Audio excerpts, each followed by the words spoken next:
Oi, gente, tudo bem com vocês? Hoje aqui eu estava lendo em Êxodo, capítulo 33, sobre a história do povo de Israel, né? Tem uma caminhada, porque Deus ele promete a terra prometida para o seu povo, né? Canaã, uma terra que mana leite e mel, né? Uma terra que os cachos de uva são tão grandes que precisa de duas pessoas, dois homens fortes para poder transportá-la, para poder pegá-la. Isso é tão glorioso que nós vemos que Deus quer dar para o seu povo o melhor, mas essa terra ela está ocupada por outras tribos. Essa terra ela não está vazia, né? Tem gente lá ocupando, mas Deus vai prometer ao seu povo, olha, eu vou enviar um anjo e esse anjo ele vai na frente de vocês, ele vai adiante de vós. Então pode ficar tranquilos que eu estou enviando a vocês a minha proteção. Eu estou enviando a vocês um anjo que vai cuidar, vai guardar de vocês, vai guardar vocês no caminho. Essa terra ela está ocupada por amorreus, por zebuseus, por heteus, por fariseus, por jebuseus. É muitas tribos que estão lá ocupando. A terra é boa. Quem não quer uma terra boa? Mas a promessa de Deus é que o seu povo ocuparia essa terra. Essa terra já tem dono. Essa terra de um povo e esse povo é o povo do Senhor. Então Deus vai falar com Moisés. Olha, Moisés, eu vou enviar um anjo que vai cuidando de vocês no caminho. E eu não posso ir por causa do pecado, da desobediência do meu povo. Porquanto, se eu estivesse no meio de vós, vós seriam consumidos. Isso é triste de se ver. Deus nos criou, Deus nos formou do barro, Ele pega tudo, ele faz, tudo ele constrói com sua palavra, né? Ele disse, haja luz e houve luz, tudo que Deus faz no começo, tá lá em Gênesis, ele vai fazer usando a sua palavra, né? Ali o haja de Deus, ele vai se manifestar e tudo vai ser construído através da palavra dele. Agora, olha que coisa interessante. Deus ele pega aquele barro, ele vai moldando ali o bonequinho, ele vai transformando ali e por final ele pega e sopra dentro daquele boneco, aquilo que a gente olha e fala, não tem nada aí. Deus olhou e falou assim, eu vou colocar dentro de vocês o meu espírito. Só que agora em Êxodo 33, a palavra do Senhor está falando que Deus vai falar que esse mesmo homem que eu construí, é a mesma coisa que ele estivesse dizendo para Moisés, olha Moisés, esse mesmo homem que eu formei do pó da terra, esse mesmo homem que eu peguei do nada e soprei de mim, façamos o homem a nossa imagem e semelhança, eu soprei dentro dele o meu espírito. Pois bem, agora eu não posso ficar ali pertinho dele. Em forma física, eu não posso estar ali por causa de quê? Por causa do pecado, por causa da desobediência. Por isso que Deus ele não pode estar no nosso meio em forma física. Por quê? Porque nós somos pecadores. E se ele desce pessoalmente, o que vai acontecer? Seríamos consumidos por causa da nossa desobediência, por causa do nosso pecado. Agora tu imagina Deus olhando, vendo aquilo que ele construiu, vendo aquilo que ele formou, e agora ele só pode enviar o seu Espírito, o Espírito Santo, para estar aqui junto de nós, porque se ele desce com toda a sua glória, se ele desce com todo o seu poder, com toda a sua unção, se ele desce sobre nós, ele nos consome. Então ele vai falar com Moisés, Moisés, eu não vou, mas eu estou enviando o meu anjo. Pode ir que a terra, já que eu falei que a terra é de vocês, pode confiar, porque quando eu falou, está falado. Mas Moisés, a palavra do Senhor vai dizer que Moisés e o povo de Deus, eles vão se entristecer.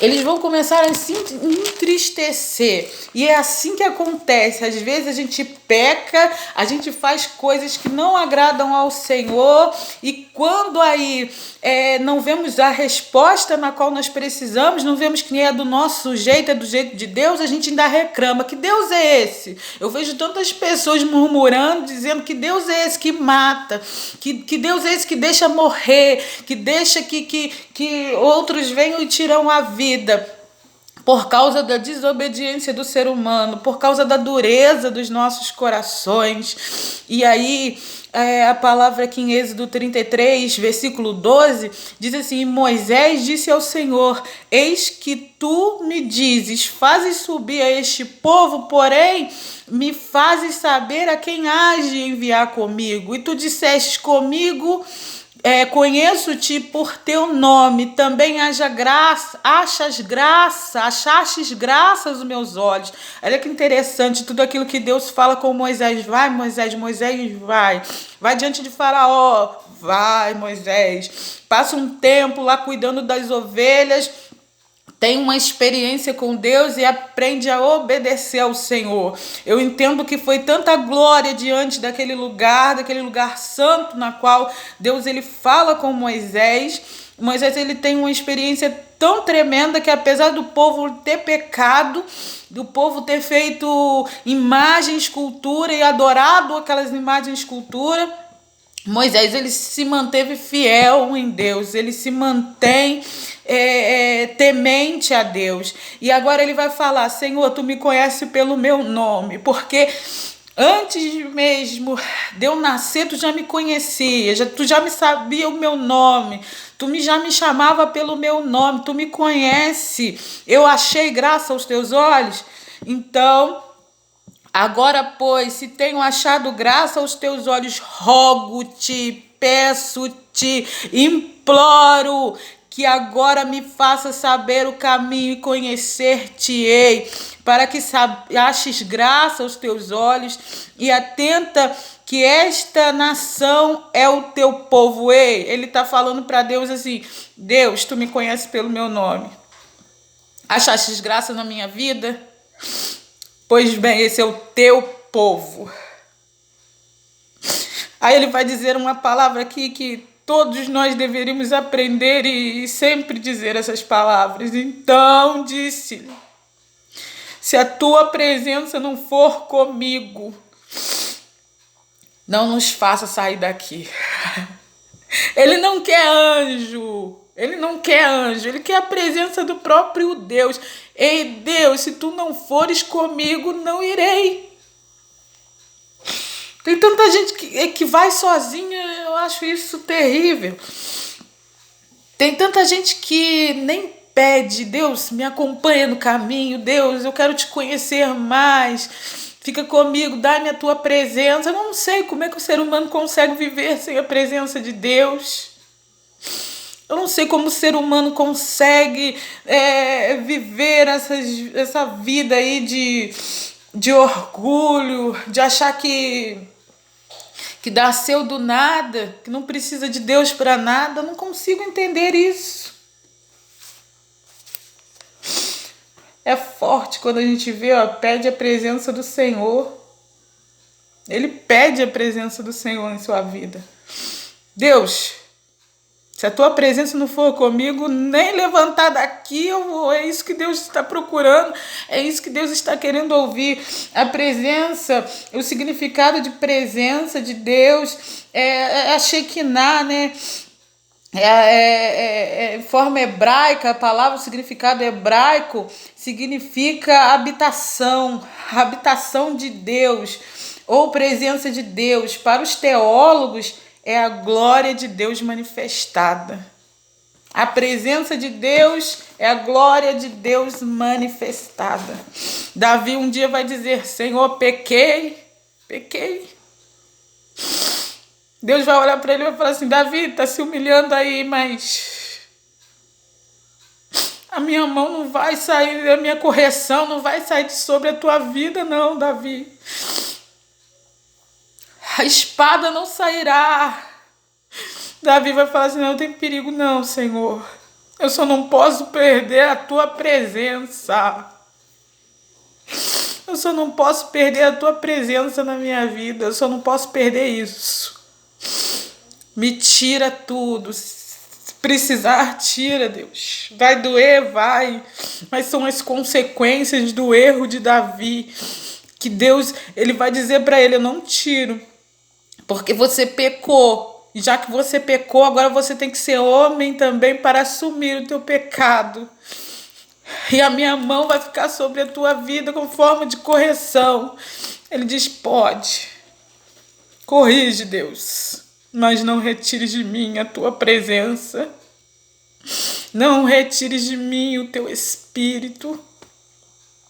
É a presença de Deus que ela vai contigo. É por isso que você está vivo, porque muitas vezes você não pede, mas a presença de Deus ela continua. Pela misericórdia de Deus, ela continua te acompanhando. Hoje é dia de reconhecer. A presença de Deus é tudo.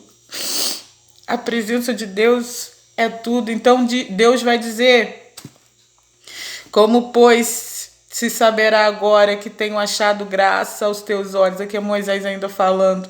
Eu e o teu povo, acaso não é por andar tu conosco e separados seremos eu e o teu povo?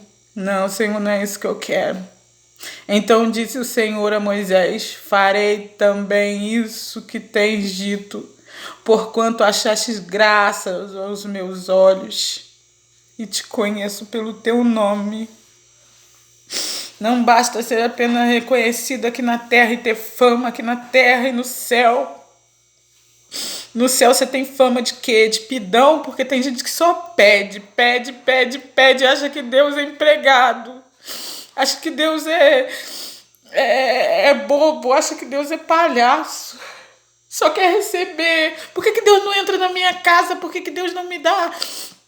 Deus não me dá dinheiro, só fica assim pedindo, por que Deus não me abençoa? Só fica assim pedindo, acha que Deus é teu empregado, Deus não é teu empregado, é você que tem que aclamar todos os dias pela presença dele.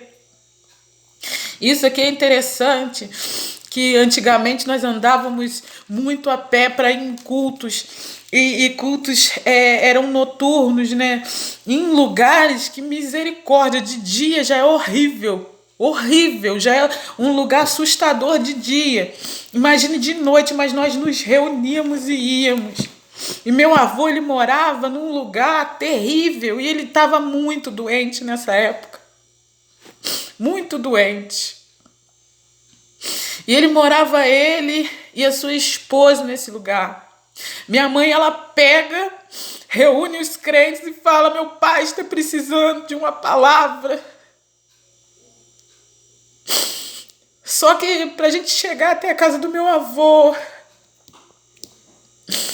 a gente tinha que entrar em uma fazenda. Porém, o proprietário dessa fazenda, ele não quis deixar. Ele não quis deixar nós entrarmos. Minha mãe falou com meu irmão, vai lá e avisa. Naquele dia, meu avô ficou muito triste porque estava indo muita gente para orar por ele, para fazer um culto, mas nós fomos impedidos de entrar. E aquele homem era muito rico, era um homem muito conhecido na região. Porém, a partir daquele tempo, houve uma reviravolta na vida daquele homem, porque ele não permitiu que a presença de Deus passasse ali. Ele não permitiu que a presença de Deus entrasse pela fazenda dele. E nós voltamos para trás, para casa, chorando, porque nós queríamos ir lá fazer o culto. Porém, ele não deixou. A partir daquele momento, aquele homem que era o Todo-Poderoso, ele foi preso, ele morreu dentro da cadeia. Foi uma forma muito triste que ele morreu. Ele morreu de forma terrível dentro daquela cadeia. Eu acredito que é por isso. Ele impediu a glória de Deus de passar. Deus é vingativo não, mas ele vai tratar com aqueles que se colocam no caminho do povo de Deus. Para a honra e glória do nome santo do Senhor. Meu pai conseguiu arrumar um jeito de levar o meu avô na igreja e ele recebeu de Deus a cura na qual ele precisava. E ele já estava pele e osso naquela época, já tem mais, eu acho que de 20 anos, mais ou menos. E meu avô ficou curado daquele mal, ele voltou a comer, se alimentar. E ele aceitou Jesus como seu único, suficiente Salvador. Hoje ele já está na glória com Cristo. Mas aquele dia eu era criança ainda, mas isso me marcou. Presença de Deus. Presença de Deus. E hoje eu vejo tantas pessoas que vão à igreja, ou que até procuram saber como é que vai ser o culto, ou quem vai estar lá. Mas a única presença, aquela presença mais importante é a presença de Deus. Entenda isso, que você vai passar aí no culto. E quando você chegar lá, você vai falar assim, mas hoje nem tocador tem aqui. Mas quando você entender que você precisa ir não por causa de homens, mas por causa da presença de Deus, você vai ver que a coisa vai mudar. Você vai ver que o seu culto ele vai ser abençoado por Deus. Você vai ver que você vai sentir uma presença tão grande que você não precisa de homens na terra. Você vai entender que a melhor presença é a presença de Deus. Então busque essa presença gloriosa que entrou aqui por dentro da minha casa nesse dia. Presença forte, presença de Deus. Quando a presença de Deus entra na nossa vida, não tem espaço mais. Não tem espaço mais para essas podridão do mundo. Não tem. Te digo que não tem. Não tem. Se você já é evangélico e você vive nessa vida aí achando que tá faltando algo, é porque a presença ainda não veio sobre a tua vida.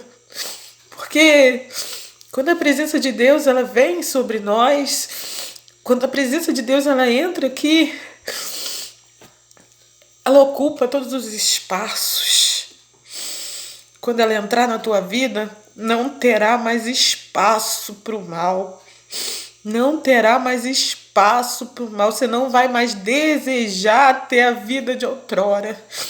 Você vai desejar sentir todos os dias o que é isso, essa presença maravilhosa do Senhor. Por isso que eu entendo Davi, ele pecou. Mas por que Deus o perdoou? Não existe pecadinho nem pecadão. Existe arrependimento.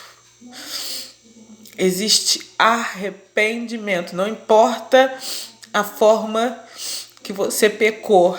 Não importa se você cometeu adultério, se você matou ou se você só pegou algo emprestado e não devolveu. O pecado é o mesmo. O que vai fazer diferença aí é o arrependimento. Você se arrepender e falar, eu nunca mais farei isso. E é isso que Davi, depois daquele dia ali, você não vê mais Davi fazendo o que ele fez. Por quê? Porque houve arrependimento verdadeiro, genuíno. Então fica com essa palavra nessa manhã, que ela venha edificar a tua vida. Que ela venha falar contigo da mesma forma que falou comigo. Busca a presença de Deus e você vai ver que a tua vida ela vai ser transformada, porque Deus ele vai preencher todas as áreas. Amém? Fica na paz do Senhor. Amém.